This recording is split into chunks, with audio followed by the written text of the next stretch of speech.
네, 오늘 할 내용은 이제 일단 와주셔서 감사하고 저희 SEO 검색 엔진 최적화에 대해서 이야기를 해보려고 합니다. 저희 SEO 이 검색 엔진 최적화로 구글에다 검색을 해봤을 때는 이제 검색 엔진 최적화, 즉 검색 엔진에 좀 찾기 쉽도록 사람들이 저희 사이트를 방문하기 쉽도록 해주는 그런 프로세스를 SEO라고 해요.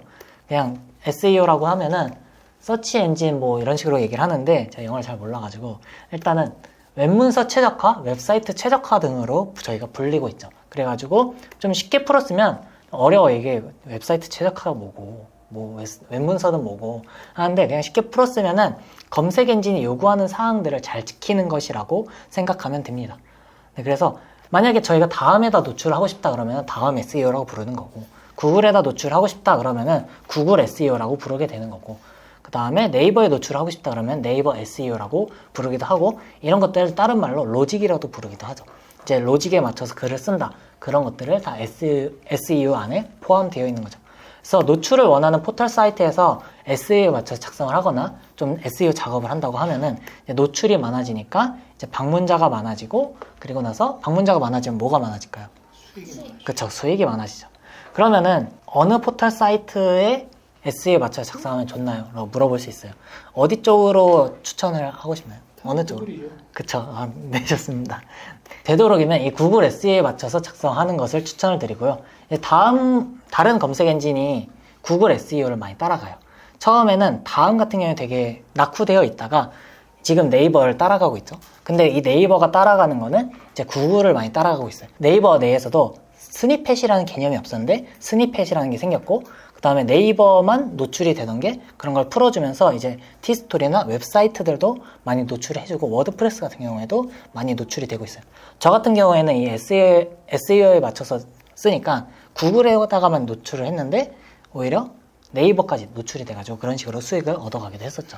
그래서 앞으로 하신다고 하면은 구글 SEO에 따라서 하면 좋다고 저는 말씀을 드리고 싶습니다. 구글 검색량에 대한 점유율이 굉장히 높아지는 추세인데요. 작년에 포털 사이트 점유율을 본다고 하면은 자 구글이 38% 정도 되었어요. 되게 이 수치가 굉장히 높아지고 있는 건데 2년 만에 지금 급격하게 따라오고 있고 그걸 네이버도 지금 경계를 많이 하고 있는 추세인 거죠. 그렇다 보니까 어쩔 수 없이 네이버는 구글의 로직에 맞춰서 변화가 되고 있는 거고 SEO에 맞춰서 그렇게 다니까 그러면 우리는 이제 두 가지 노출을 원한다 그러면은 구글 SEO만 공부를 해도 네이버에는 약간 보너스처럼 느껴지도록 뜨게 되는 거죠. 근데 약간은 조금씩 달라지는 게 있긴 해요. 근데 실제로 제가 이 SEO를 적용하고 나서 변화의 과정, 이 어떻게 적용하고 나서 아까 얘기한 대로 골치 아프다고 하셨잖아요. 근데 골치 아픈 거 중에 하나가 이게 진짜 잘 되고 있는 거 맞아? 그런 거랑 이게 한다고 해서 어느 정도 기간이 돼야 뜨는 거야? 그런 걸 모르기 때문에 더욱더 이제 포기하고 약간 낙담하고 그런 게 있거든요. 어느 날은 떴는데 유입은 없고 약간 그런 것들. 떴다고 하는데 뭐로 들어왔는지도 모르겠고 그런 것 때문에 좀 골치 아픈 건데 이 변화를 되는 모습을 보면은 내가 지금부터 했을 때 어느 정도 후에 수익을 얻을 수 있겠다라는 걸 좀 알 수 있을 것 같아서 한번 가져와 봤어요. 제가 19년도 7월 달부터 SEO를 하기 시작했어요. 그때가 제가 퇴사를 19년도 6월 달에 해서 다음만으로는 월 100만 원 정도 한 300만 원까지는 수익 가능하더라도 장기적으로 봤을 때는 안 되겠다. 그리고 요즘 구글이 압도적으로 치고 나갔으니까 거기에 맞춰서 내가 나아가야겠다 해서 그때부터 SEO를 공부를 하기 시작했죠. 네, 그랬을 때 19년도 7월 달에 일간 방문자 수가 이 정도 되었어요. 네이버 다음에서 10,000명 정도 들은 거예요, 한 달에.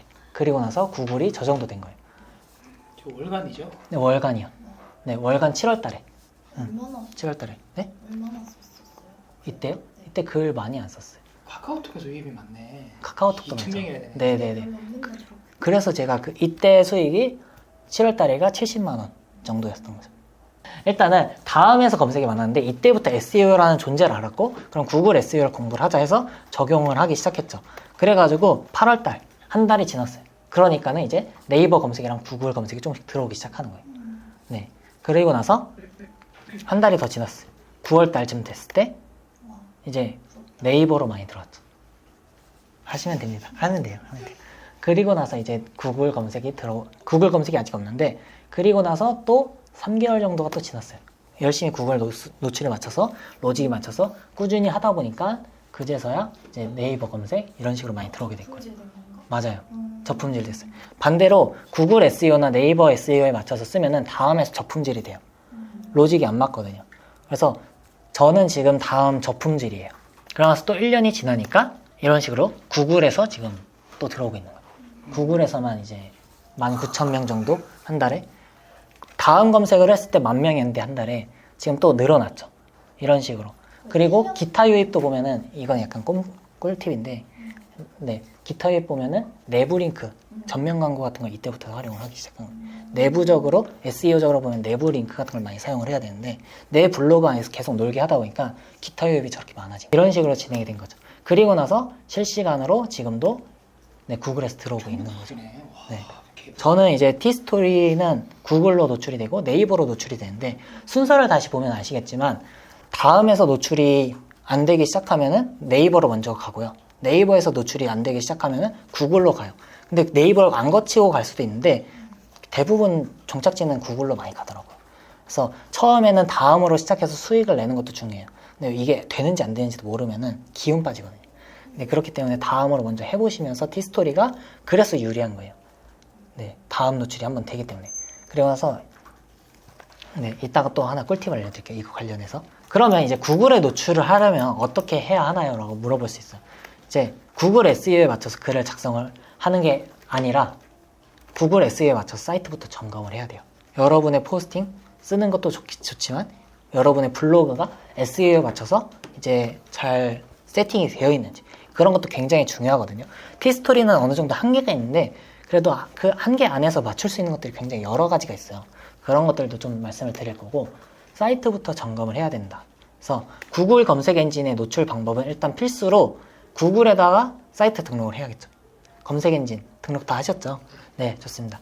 구글에다 사이트 등록하는 건 구글 서치 콘솔에다가 하는 거고요. 내 사이트가 있는지 먼저 알려줘야 로봇이 방문하고 탐색해요. 이걸 하지 않으면 진짜 1년이 지나도 2년이 지나도 안 나올 수가 있어요. 그러니까 꼭 이거 하시고 이제 색인 요청까지 함께 해주시면 더욱더 빨리 노출이 될 수가 있겠죠. 그리고 구글 SEO에는 두 가지 종류가 있습니다. 두 가지 종류가 있는데 어떤 게 있냐? 온페이지 SEO와 오프페이지 SEO라고 있어요. 자, 온페이지 SEO는 이제 사이트 안쪽에다가 하는 SEO예요. 말 그대로 온 안쪽에 페이지에다가 SEO를 한다라는 말이고, 어떤 게 있느냐? 포스팅 시에다가 할 수도 있고, 그 다음에 사이트 이 블로그 구조에 맞춰서 적용을 하는 것들이에요.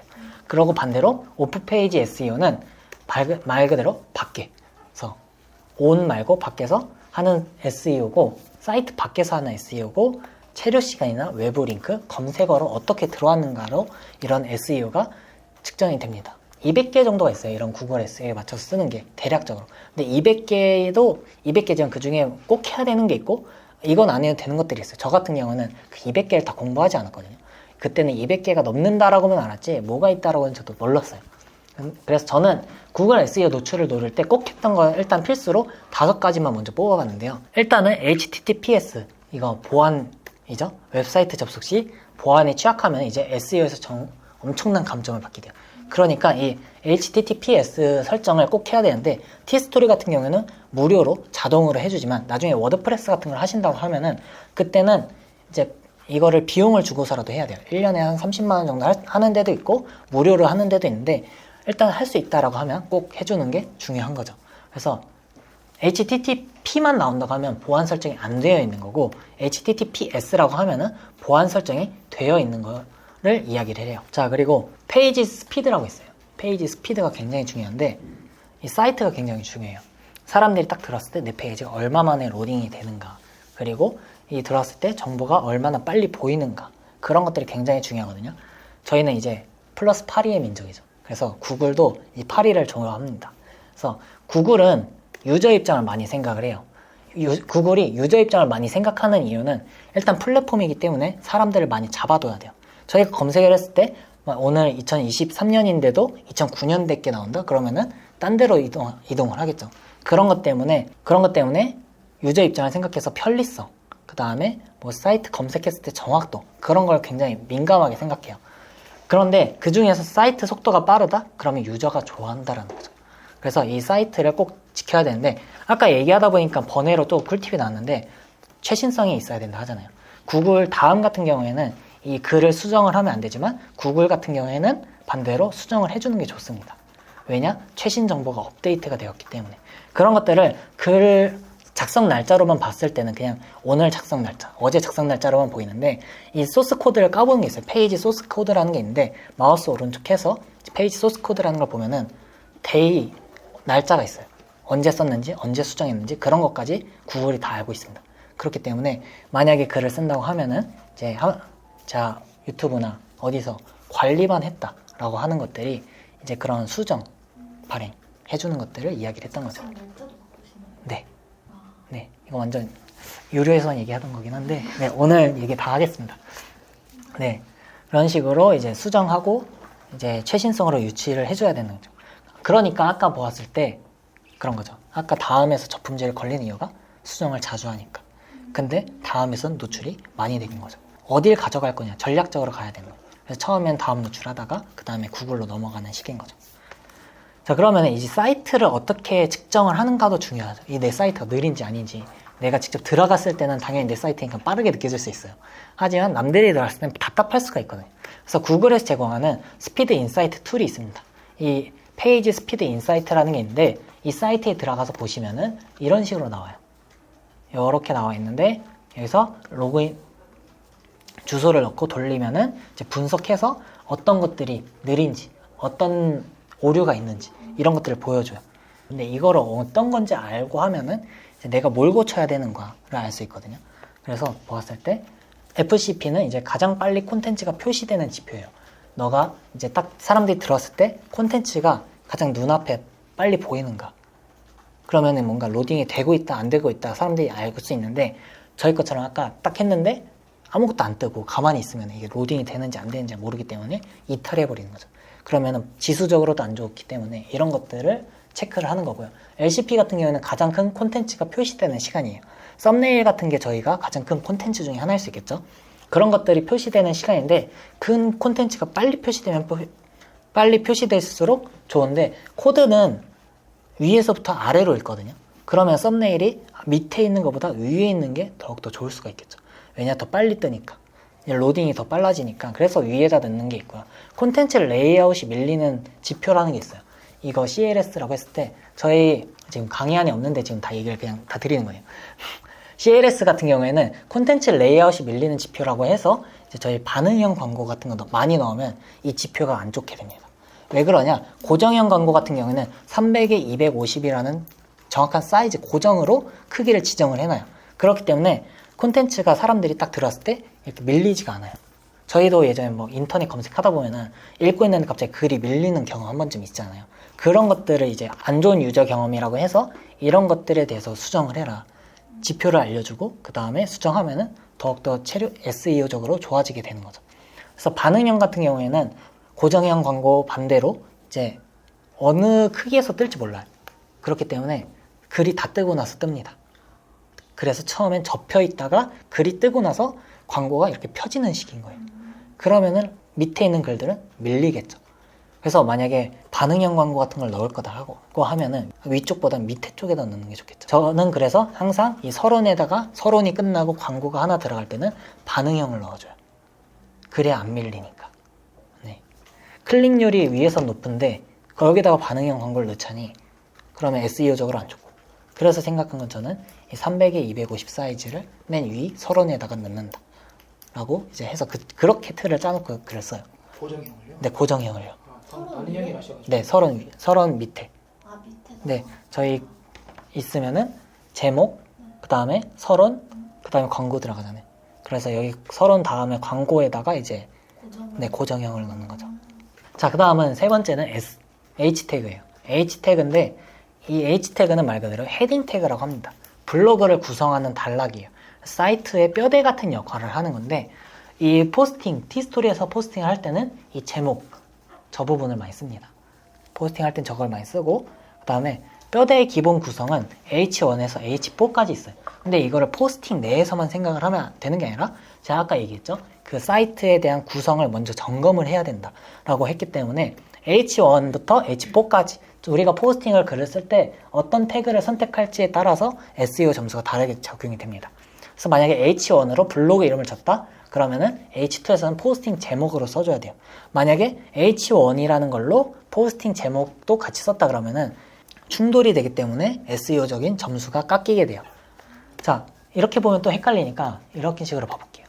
이렇게 보면은 H1이 저거 맨 위에 있는 거고, 그 다음에 H2가 제목인 거고, 그 다음에 H3가 포스팅 중간에 있는 포스팅 단락을 얘기를 하는 거예요. 이런 식으로 순차적으로 내려와야 돼요.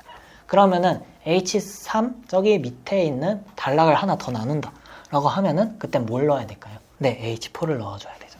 근데 만약에 단락을 많이 나눴다 그러면은 그때는 H3를 넣어줘야 돼요.